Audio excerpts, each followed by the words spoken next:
दोस्तों नमस्कार। पड़ोसी देश चीन की सरकार ने एक बहुत ही बड़ा फैसला लेते हुए गैलियम और जर्मेनियम धातु के एक्सपोर्ट पर पूरी तरह प्रतिबंध लगा दिया है। मतलब चीन की कोई भी कंपनी किसी भी देश या उसकी कंपनी को इन क्रिटिकल मिनरल्स को नहीं बेच सकती। यह फैसला आते ही एक बार तो पूरा विश्व सख्ते में आ गया। एक बार की तो यहाँ तक कहा गया कि अमेरिका के खिलाफ उठाया गया चीन का यह अब तक का सबसे बड़ा कदम है। चीन अपने इस फैसले से न सिर्फ अमेरिका बल्कि ताइवान, भारत सहित पूरे विश्व को सबक सिखाना चाहता है कि कोई भी देश उसकी सत्ता को नहीं छीन सकता। लेकिन चीन के इस फैसले के 24 घंटे के बाद ही उसे लगने लगा कि ऐसा करके उसने आ बैल मुझे मार वाली कहावत को सही साबित कर दिया। इस पर हम आगे बात करेंगे। इससे पहले आपको बता दें कि आखिर ये गैलियम और जर्मेनियम बला क्या है जिसको लेकर इतना हो हल्ला हो रहा है। तो आपको बता दें कि ये दोनों ही धातु बहुत ही क्रिटिकल मिनरल्स में आते हैं और धरती पर बहुत ही कम मात्रा में पाए जाते हैं। कुछ ही चुनिंदा देशों में इन्हें खोजा जा सका है, जैसे रूस, चीन, कजाकिस्तान, कोरिया जैसे देशों में ये पाया जाता है। इतने देशों में मिलने के बाद भी यहाँ एक समस्या है कि ये देश गैलियम और जर्मेनियम का इस्तेमाल नहीं कर सकते और पूरी दुनिया में यह गैलियम और जर्मेनियम चीन के माध्यम से पहुँचता आया है, क्योंकि इनकी रिफाइनिंग बहुत ही ज्यादा मुश्किल प्रोसेस से होकर गुजरती है। हजारों टन कच्चा माल इस प्रोसेस से गुजारना पड़ता है। उसके बाद मात्र कुछ मात्रा में गैलियम और जर्मेनियम हाथ में आता है। और सबसे महत्वपूर्ण बात यह कि इन दोनों ही मिनरल्स का 80 से 90% उत्पादन चीन में ही होता है। चीन के इस क्षेत्र में राज करने के पीछे और भी बहुत से कारण बताए जा सकते हैं। पहला तो ये कि यह बहुत ही लंबा और खर्चीला प्रोसेस है। इसके अलावा इसकी डिमांड भी इतनी बड़ी नहीं है। मात्र $200 मिलियन का ही इसका पूरा मार्केट है। कुछ ही चुनिंदा देशों जैसे चीन, अमेरिका,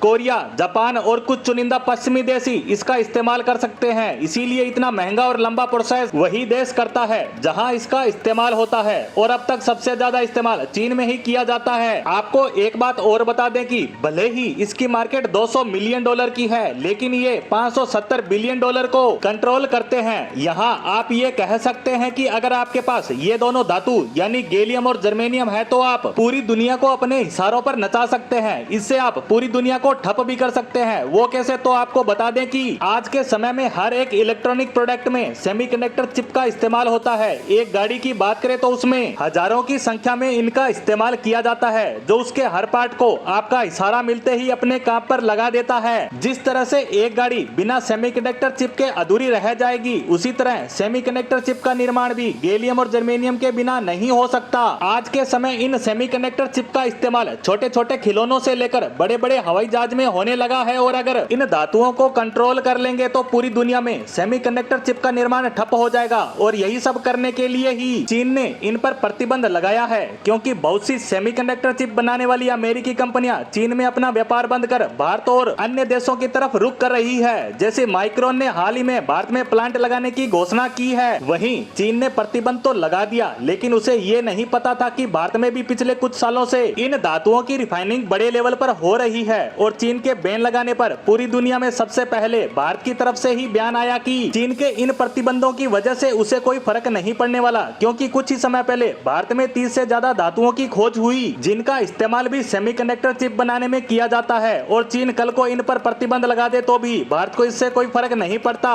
वहीं गैलियम और जर्मेनियम भी भारत में बड़ी मात्रा में मिल चुका है और हम इसे अमेरिका और रूस से भी खरीद सकते हैं। तो अब आप समझ तो गए होंगे कि चीन ने इन पर प्रतिबंध तो लगाया था भारत को परेशान करने के लिए, लेकिन उल्टा यह भारत के लिए एक बहुत बड़ा अवसर लेकर आया है। तभी तो मैंने कहा था कि चीन ने प्रतिबंध लगाकर आ बैल मुझे मार वाली कहावत को सिद्ध कर दिया। इसी के साथ चीन के इन प्रतिबंधों पर हमारी आज की पोस्ट को यहीं समाप्त करते हैं। धन्यवाद।